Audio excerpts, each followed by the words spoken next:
Thanks so much, Jesslyn. All right, we have a parenting alert for you this morning. Parents are always trying to find the best way to teach and guide their children. It's their job, right?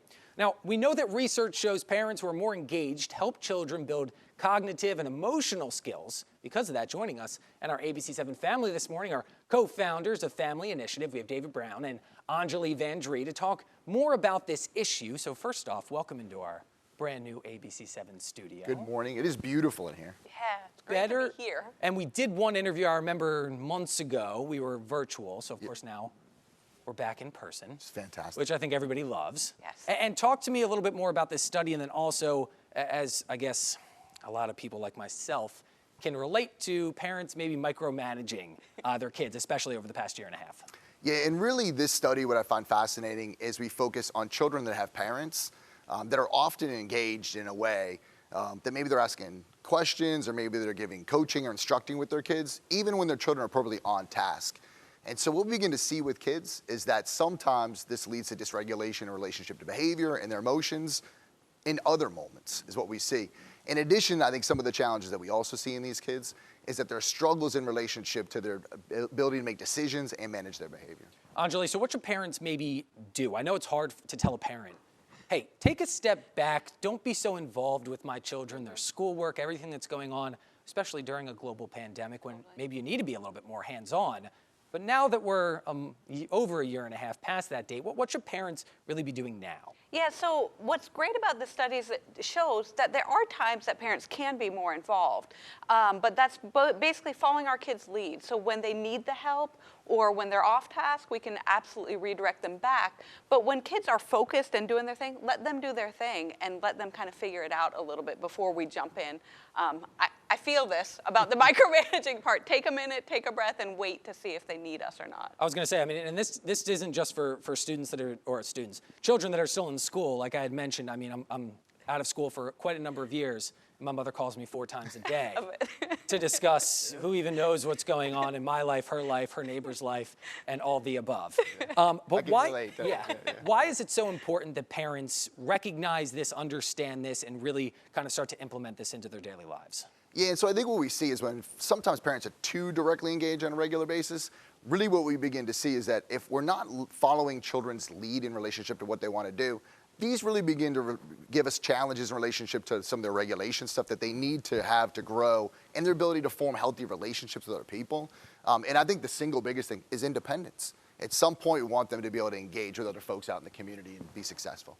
Anjali, last thing for you this morning is for parents that, maybe there's a step or two that they should take immediately. What's kind of the first step here to recognize, hey, maybe I should stop micromanaging, and then they can work on it from there? What's maybe the first thing they should do? I think the first thing is just to be aware, to take a step and look at ourselves. I think sometimes that's a little bit hard to see how our kids are doing. And again, speaking from experience, being like, oh, I'm doing it again, right? So to kind of look at our own behavior and see what we're doing. All right, well, we want to thank you guys so much for joining us this morning. Obviously talking about it resonates so much with me. We're talking this morning, my own mother, and micromanaging everything that's been going on during the pandemic. And I believe you guys are joining us again. Yes, sir. In an hour or yes, so. Sir. So if you missed any of the answers, of course, stay tuned. Right around 7:45, Anjali, David going to be back with us.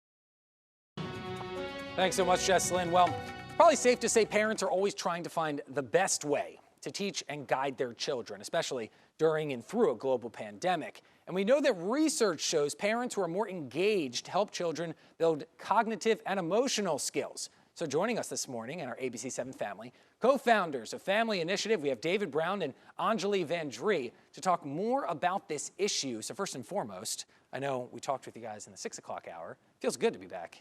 Oh, it's fantastic. Live in the studio. Yes. Nothing beats it. It's great. And we have the study that we're talking about this morning specifically about parents. And I think to kind of sum everything up, David, we're talking about micromanaging and maybe stop doing it. Yeah, so just cut it out. A little helicoptering, right, maybe?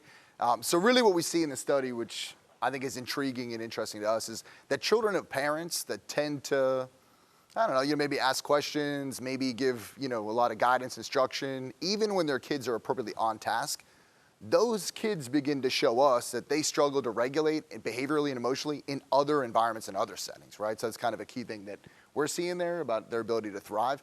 And I just feel like that second part of, they also show capacity to struggle with skills that really are related to behavioral engagement and communication skills with other people. So again, we can see, Jeff, some of those challenges that are there when we're a little bit too much engaged. Are there specific things, Anjali, that some of these parents are too involved in? Is it just schoolwork, or could this be even extending to your personal life or what you're doing on your own time? Which, I mean, I can say guilty. I'm not going to look at the camera because I think my mom's watching. It extended into my personal life.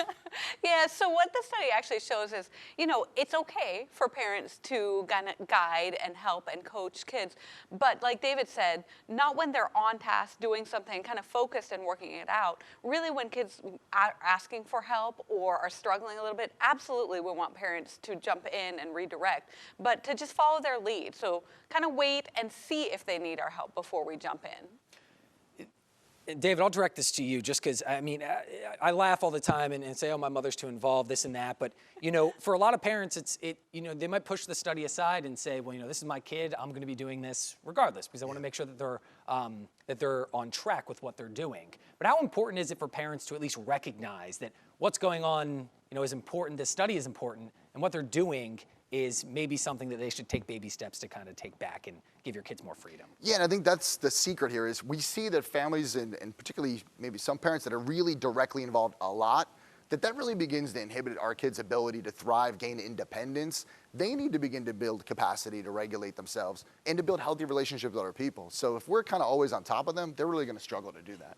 Anjali, last thing for you is just maybe the first step for a parent. It could be a mom, it could be a dad, doesn't matter, maybe a grandparent. Mm-hmm. The first thing they should do to say, hey, listen, I might have a little bit of a hard time here stepping back, but the first thing would be what for them to do? I think the first thing we want parents to do is just kind of be aware, right? So be aware, maybe I might be one of those parents who's a little too involved. I think that's always the first step, to just be noticing our own behavior a little bit. And you see the phone number and then, of course, the website right there on your screen if you'd like to reach out to Anjali or David to get more and find out more information about this study. Mom, take a look at your email. It might be in your inbox.